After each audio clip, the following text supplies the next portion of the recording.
দেখো নিরক্ষীয় নিম্নচাপ বলের অবস্থান দেখো বোর্ডেতে। নিরক্ষরেখার উভয় দিকে 5 থেকে 10 ডিগ্রি অক্ষরেখার মধ্যবর্তী স্থানে আমি নিম্নচাপ বলয়টাকে দেখিয়েছি তোমাদেরকে। আশা করি তোমরা বুঝতে পেরেছো, ছবিটাও আঁকতে পারবে, একদম সহজ ছবি। তার সাথে সাথে আমরা কি দেখলাম, ডোলড্রাম। ডোলড্রাম কাকে বলবো? এই যে আমরা নিরক্ষীয় নিম্নচাপ বলের অবস্থানটা দেখলাম, এই অঞ্চলে ভূপৃষ্ঠের সমান্তরালে বায়ু প্রবাহ লক্ষ্য করা যায় না, ফলে একটা শান্ত অবস্থার সৃষ্টি হয়েছে। এই শান্ত অবস্থা যে অবস্থার সৃষ্টি হয়েছে তাকে আমরা বলে থাকি নিরক্ষীয় শান্ত বলয় বা ডোলড্রাম। বোঝা গেল? তাহলে নিরক্ষীয় নিম্নচাপ বলয় সৃষ্টির কারণগুলো কী কী হতে পারে, নিরক্ষীয় অঞ্চলে কেন নিম্নচাপ বলয়ের সৃষ্টি হয়েছে, এই প্রশ্নগুলি কি উত্তর লিখবে। নিরক্ষীয় অঞ্চলে কেন নিম্নচাপ বলয়ের সৃষ্টি হয়েছে, উত্তরটা কী হবে? নিরক্ষীয় অঞ্চলে উষ্ণতা খুব বেশি থাকে, তাহলে নিরক্ষীয় অঞ্চলের বায়ু উষ্ণ হয়ে হালকা হয়ে পরে দিয়ে উঠে যায়, ফলে সেখানে নিম্নচাপ বলয়ের সৃষ্টি হয়েছে। আর কি কারণ? নিরক্ষীয় অঞ্চলে জলভাগের পরিমাণটাও বেশি, ফলে সেখানকার বায়ুতে জলীয়বাষ্পের পরিমাণটাও বেশি থাকবে, আর জলীয়বাষ্প খুব হালকা, ফলে নিরক্ষীয় অঞ্চলে নিম্নচাপ বলয়ের সৃষ্টি হবে। তারপরে কি কারণ পড়েছি? কোরিওলিস বল, সেটাতে কি লিখবে? কোরিওলিস বলের প্রভাবে কি করবে? কোরিওলিস বলের প্রভাবে নিরক্ষীয় অঞ্চলে বায়ু ক্রান্তীয় অঞ্চলের দিকে বিক্ষিপ্ত হবে। নিরক্ষীয় অঞ্চলের বায়ু কোন দিকে বিক্ষিপ্ত হবে? ক্রান্তীয় অঞ্চলের দিকে। বায়ু এদিকে বিক্ষিপ্ত হবে, এদিকেও বিক্ষিপ্ত হবে। নিরক্ষীয় অঞ্চলে বায়ুর পরিমাণ কমে যাবে, তাই নিরক্ষীয় অঞ্চলে নিম্নচাপ বলয়ের সৃষ্টি হবে। আশা করি এই পর্যন্ত তোমরা বুঝতে পেরেছো। এবার আমরা দেখব কর্কটীয় ও মকরীয় উচ্চচাপ বলয়। বুঝে গেল? উত্তরটাতে দেখবো নিরক্ষীয় নিম্নচাপ বলয় তো হলো, এবার দেখো কর্কটীয় আর মকরীয় উচ্চচাপ বলয়।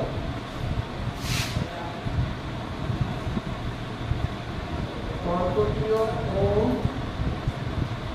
মকরীয় উচ্চচাপ বলয় এর অবস্থান কোথায় হবে?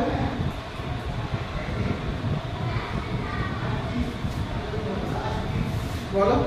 কর্কটীয়টা হবে উত্তর গোলার্ধে, মকরীয়টা হবে দক্ষিণ গোলার্ধে, অর্থাৎ নিরক্ষরেখার দক্ষিণ দিকে। বুঝা গেল? আর কর্কটীয়টা হবে নিরক্ষরেখার উপরের দিকে, অর্থাৎ উত্তর দিকে। বোঝা গেল? কর্কটীয়টা নিরক্ষরেখার উত্তরে, মকরীয়টা নিরক্ষরেখার দক্ষিণে। মোটামুটি একইভাবেই তোমার 23.5 ডিগ্রিটা হচ্ছে সাথী যে উত্তর অক্ষরেখাটা হচ্ছে কর্কটীয় মকরক্রান্তি রেখা, আর 23.5 ডিগ্রি দক্ষিণটা হচ্ছে মকরক্রান্তি রেখা। এই মকরক্রান্তি রেখার মোটামুটিভাবে 5 থেকে 10 ডিগ্রি অঞ্চলের মধ্যে দেখতে পারো তোমরা। 25 থেকে 35 ডিগ্রির মধ্যবর্তী অঞ্চলে আমরা দেখতে পাই নিরক্ষরেখার উত্তর দিকে বা উভয় দিকে 25 থেকে 35 ডিগ্রি অক্ষরেখার মধ্যবর্তী স্থানে।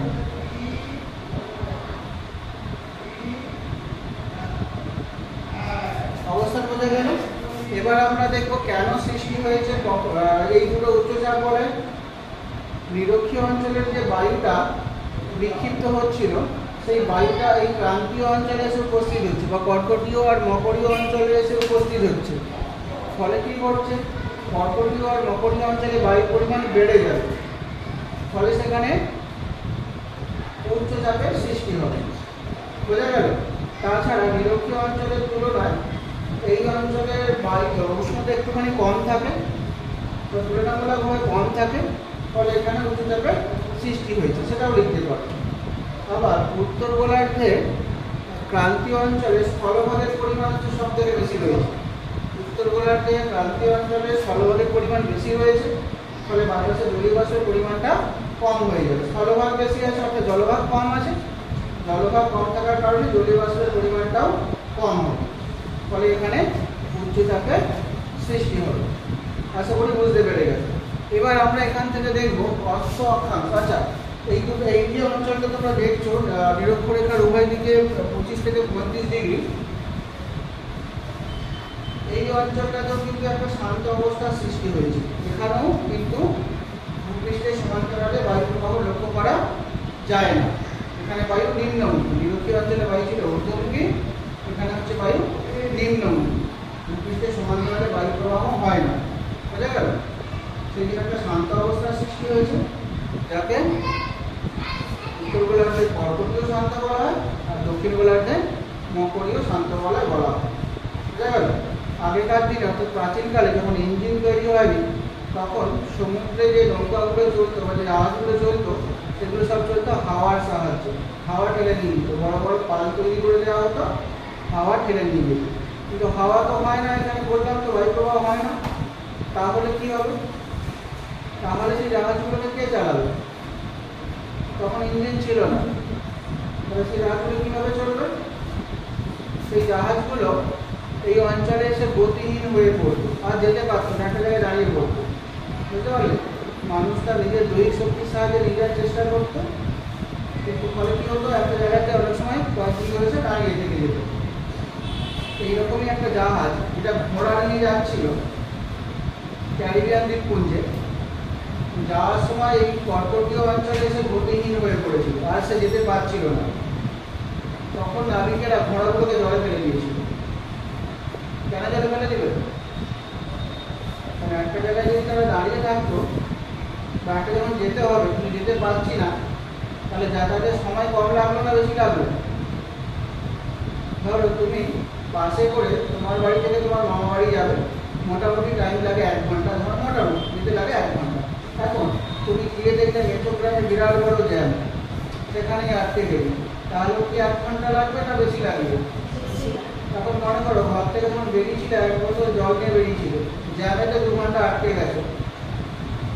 যে 1 বোতল জল নিয়ে বেরিয়েছিলে সেটা খেতে খেতে মোটামুটি মামা বাড়ি পৌঁছে যেতে, যখন জ্যামেতেই 2 ঘন্টা আটকে গেছে, তাহলে ওই 1 বোতল জলেতে হবে? তাহলে কি লাগবে?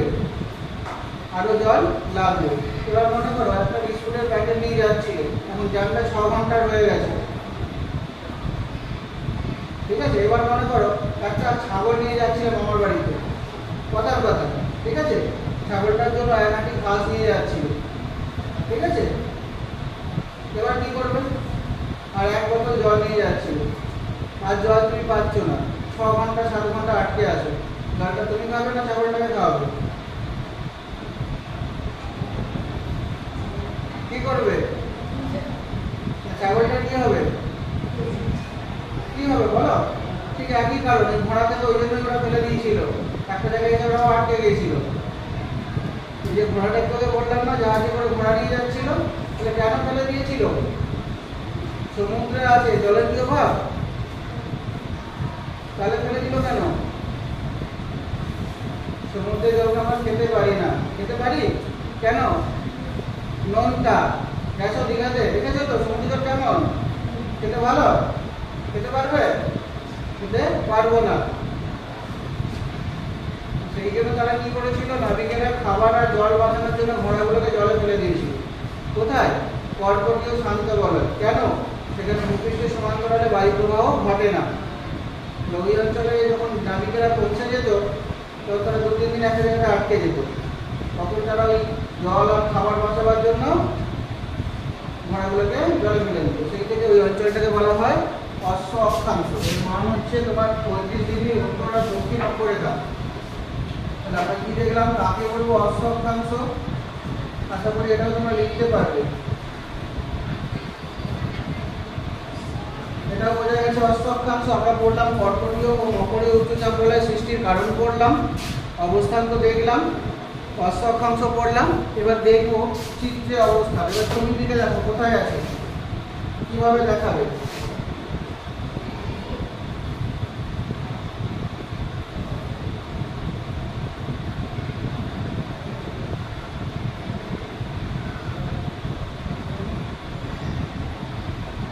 আর নিরক্ষরেখাটাকে দেখাবো না, এটা হচ্ছে 23.5 ডিগ্রি উত্তর, আর এটা হচ্ছে তোমার 23.5 ডিগ্রি দক্ষিণ। এটা হচ্ছে কর্কট, এটা হচ্ছে কর্কট ক্রান্তি রেখা। তাহলে এটা হবে মকর ক্রান্তি রেখা।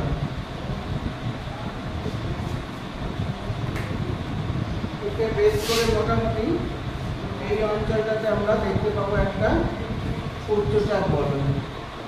ছবির দিকে দেখো, তোমাদের বইতেও ছবি আছে, কর্কটীয় আর মকরীয় উচ্চচাপ বলয়। আশা করি তোমরা দেখাতে পারবে। নিচে আবার হেডিং করে লিখতে হবে কর্কটীয় ও মকরীয় উচ্চচাপ বলয়, পেরে যাবে, একদম সহজ। আচ্ছা, এবার আমরা দেখব সুমেরু বৃত্ত প্রদেশীয় আর কুমেরু বৃত্ত প্রদেশীয় নিম্নচাপ বলয়। কি দেখব?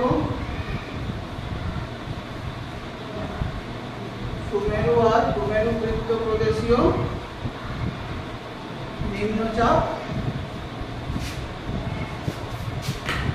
বলয় দেখে।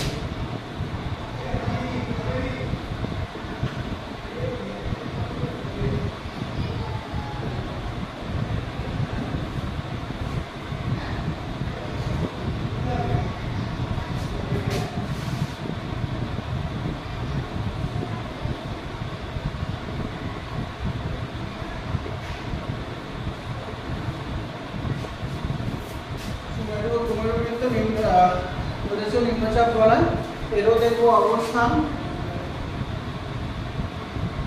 অবস্থানটা দেখে রাখো। আমরা সুমেরু বৃত্ত রেখা জানি, সুমেরু বৃত্ত রেখার মান হচ্ছে 66.5 ডিগ্রি উত্তর, আর কুমেরু বৃত্তের মান হচ্ছে 66.5 ডিগ্রি দক্ষিণ। মোটামুটি এই রেখাটাকে কল্পনা করে বা এই রেখার আশেপাশে মোটামুটি 5 থেকে 10 ডিগ্রি পর্যন্ত অঞ্চলে অবস্থিত। তাহলে কি দাঁড়াবে এর মানটা? 60 থেকে 70 ডিগ্রি। অক্ষরেখার উভয় দিকে 60 থেকে 70 ডিগ্রি অক্ষরেখার মধ্যবর্তী স্থানে আমরা এই চাপ বলয় দুটোকে দেখতে পাবো। উত্তর গোলার্ধে সুমেরু বৃত্ত প্রদেশীয় নিম্নচাপ বলয়, দক্ষিণ গোলার্ধে কুমেরু বৃত্ত প্রদেশীয় নিম্নচাপ বলয়। এবার কেন সৃষ্টি হয়েছে সেখানে এই চাপ বলয়টা? সুমেরু বৃত্ত প্রদেশীয় নিম্নচাপ বলয় বা কুমেরু বৃত্ত প্রদেশীয় নিম্নচাপ বলয় কেন সৃষ্টি হবে? এটাও কোরিওলিস বলের প্রভাবে। এই অঞ্চলে কোরিওলিস বলের প্রভাবে এই অঞ্চলের বায়ু কি হচ্ছে? ক্রান্তীয় অঞ্চলের দিকে বিক্ষিপ্ত হয়ে যাচ্ছে, বোঝা গেল? ফলে এখানে নিম্নচাপ বলয়ের সৃষ্টি হবে, বায়ুর পরিমাণ কমে যাবে আর এখানে নিম্নচাপ বলয়ের সৃষ্টি হবে।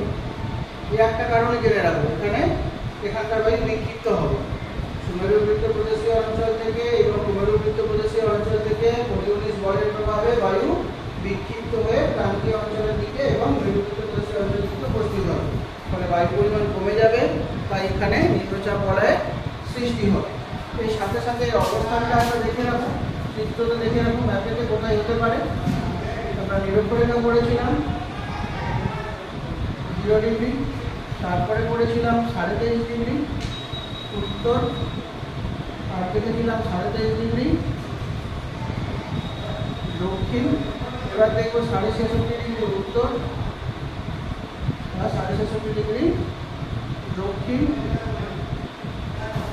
66 ডিগ্রি উত্তর সুমেরু বৃত্ত রেখা, সুমেরু বৃত্ত রেখা অঞ্চলেতে, আর 66 ডিগ্রি দক্ষিণ কুমেরু বৃত্ত রেখা অঞ্চলেতে নিম্নচাপ বলয়ের সৃষ্টি হবে। এটা হচ্ছে উত্তর গোলার্ধে সুমেরু বৃত্ত প্রদেশীয় নিম্নচাপ বলয় আর দক্ষিণ গোলার্ধে কুমেরু বৃত্ত প্রদেশীয় নিম্নচাপ বলয়। সবকটার অবস্থান তোমরা আশা করি ছবি দেখে বুঝতে পেরে যাচ্ছ।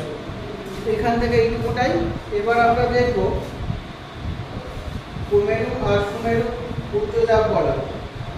নিরক্ষীয় অঞ্চলে যে নিম্নচাপ বলয় সৃষ্টি হয়েছিল তার মূল কারণ ছিল থার্মোডাইনামিক। এই মেরুবৃত্তীয় অঞ্চলে যে উচ্চচাপ বলয়ের সৃষ্টি হবে সেটাও কিন্তু থার্মোডাইনামিক কারণে, বোঝা গেল? এই তিনটে চাপ বলয় থার্মোডাইনামিক কারণে, আর মাঝের যে চারটে চাপ বলয় থাকবে সেগুলো হচ্ছে তোমার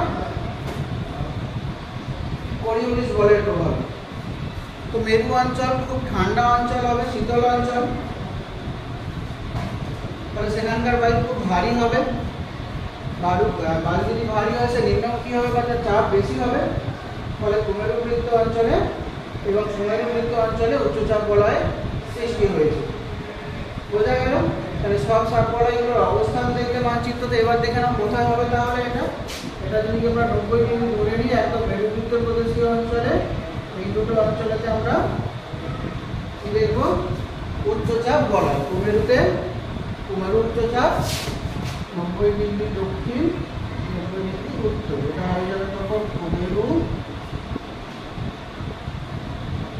উচ্চচাপ, এটা হয়ে যাবে সুমেরু উচ্চচাপ বলয়। আশা করি তোমরা পেরে যাবে। সমস্ত চাপ বলয়গুলো দেখলাম, তার অবস্থান দেখলাম, আগে থেকে দেখেছিলাম চাপ বলয় সৃষ্টির কারণ, তাই তো? চাপ বলয়গুলোর নাম, চাপ মাপা যন্ত্রের নাম, এগুলো আমরা আগের দিন পড়েছিলাম। আজকে দেখলাম চাপ বলয়গুলোকে। আশা করি এই পর্যন্ত বুঝতে তোমাদের কোনো অসুবিধা নেই।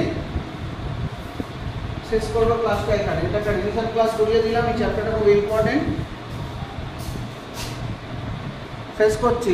কারো যদি কিছু জানার থাকে বলো।